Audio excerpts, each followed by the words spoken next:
So Luka Doncic's dad has made a public statement about this.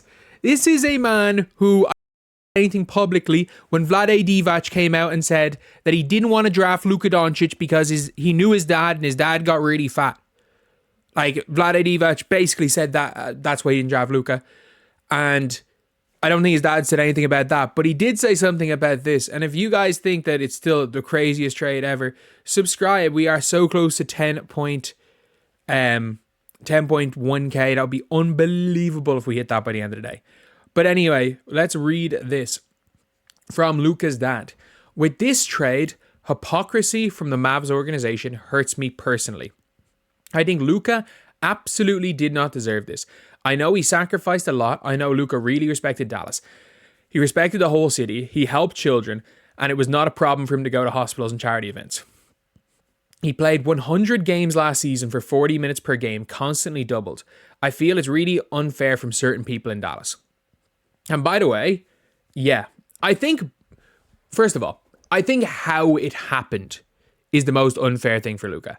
Like, he found out, a few minutes before the rest of us did? He found out at the very end. No one knew this was going on. By the way, this wasn't like, two teams were in discussion for days and eventually went in. No, like the GM just called Rob Pelinka last night and was like, you want Luka? You want Luka? Like, he was just he wasn't even shopping Luka. He just offered him. He just offered him to the Lakers. I was like, give us, we're not sure about Luka's like long-term conditioning. Give us street clothes. Give us street clothes. Like, they traded for a guy nicknamed Street Clothes because their guy who played 40 minutes a game, 100 games last year, they're worried about his long-term health because he picked up a knee injury, which he played through in the playoffs for your organization. Like, it is madness. By the way, screw player loyalty, Screw player loyalty. Like, as long as you are not doing what Jimmy Butler's doing and sabotaging being played. If you ask out of a team, fine. If you walk in free agency, fine. There should be no loyalty at all because there's no loyalty with when it comes to front offices with players. Like, Mavs run Luka into the ground. He needs to play 40 minutes, stay in playoff contention before the trade deadline, averaging 30, 10, and 10. That's why he played hurt in the playoffs, and they still went to the finals.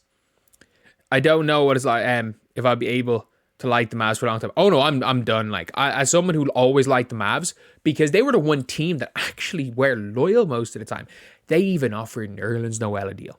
Remember Nerlens Noel turned down the Mavs deal and he got screwed? They actually offered Nerlens Noel the deal. They traded for Nerlens Noel and were like, we're going to sign you. And they did. They did. When nobody else wanted to sign him, they tried to sign Nerlens Noel. Clutch Sports made him not sign it, but they tried to get Nerlens Noel. Don't know Luka, no connection to the NBA, but I've literally been following Luka since he got to the NBA and I've always believed in him.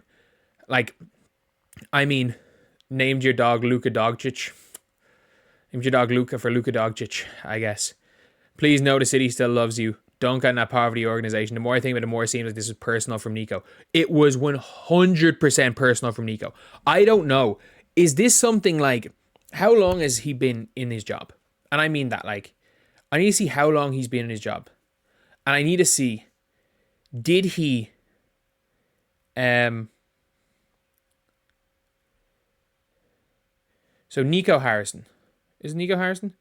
Yeah, how long has he been in this job? So Nico Harrison has been so he was a Nike executive for a while. In 2021, he was the GM of the Mavs. So he made the Kyrie trade. He basically made every single move except Luka. And maybe he's thinking, you know what? We should have drafted DeAndre Ayton. If you're giving me Kyrie, give me DeAndre Ayton.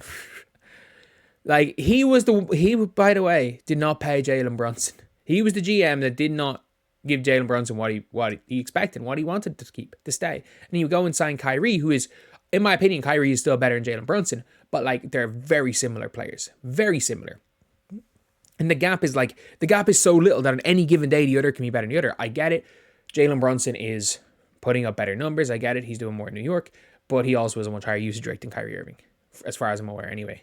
But I still think when it matters, I'll take Kyrie. But, like, is it just a case that he built this whole roster and he's kind of feeling it now because he made the finals and they're not looking great right now and he has to make a move, otherwise he's going to be fired? Is this like one desperate attempt at being like, if we don't make it close to a championship this year, I'm getting fired? And, Luka, I don't think Luka will do that because he's been playing hurt.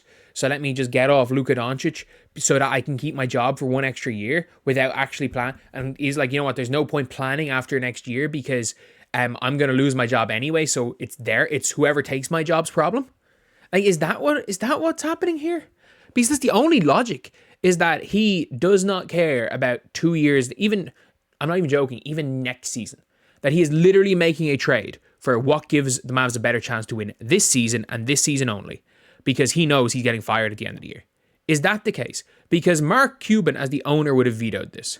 Apparently the owner laughed, didn't think it was a real trade, and just still gave him the green light. But like, Mark Cuban vetoed. He vetoed the trade. Or say he would have vetoed the trade. There is no way you were getting Luka Doncic off Dallas while Mark Cuban was the owner. But even hearing from Luka's dad that Luka did not want to leave. A lot of people were like, oh, Luka was like, could have been disgruntled and all this stuff. There is nothing. We've seen from Jason Kidd, which I'll talk about later. Jason Kidd looks like he wants to kill Nico Harrison. He looks like he wants to kill him in the interview. Nobody saw this happening. No one, I think, in the Mavs, I think from the direct players, no, I doubt anyone wanted this to happen. There's no way anyone wanted this to happen. But like, you traded. It's literally, this is basically the equivalent if you're a soccer fan. It's like saying Man City need a holding midfielder. But instead of buying a holding midfielder, or in, like, if there was trades in football, like trading someone else for a holding midfielder and trying to get that player, they were like, you know what, we need a top class holding midfielder. So let's get one who's at the very end of his career. Let's go and get Casemiro. I know AD's not at the end of his career, but I don't know how much long street clause has left. Let's trade Erling Haaland, one of the top players in the world, who's young, just in a little bit of a bad patch right now. Let's trade him for Casemiro, who was the best holding midfielder in the world 3 years ago and is now on the downturn of his career just because he fills a positional need.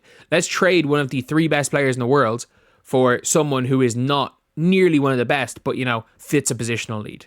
Like, AD's what? The 15th best? Is AD better than Wemby? I don't know. No, AD's not better than Wemby. AD on his day can look like a top 5 player in the world. More than likely, he's around 10. AD and Cat. Like, AD, I think, give me Cat over AD just because of offense. But it's not by much. Not by much right now. But it's really close. That's about the level AD's at. Luka Doncic is at the level when he's playing well, he's better than Jokic. Or he's at least as good as Jokic. But anyway, yeah, that is pretty much it, lads. Madness. Pure madness. See you guys.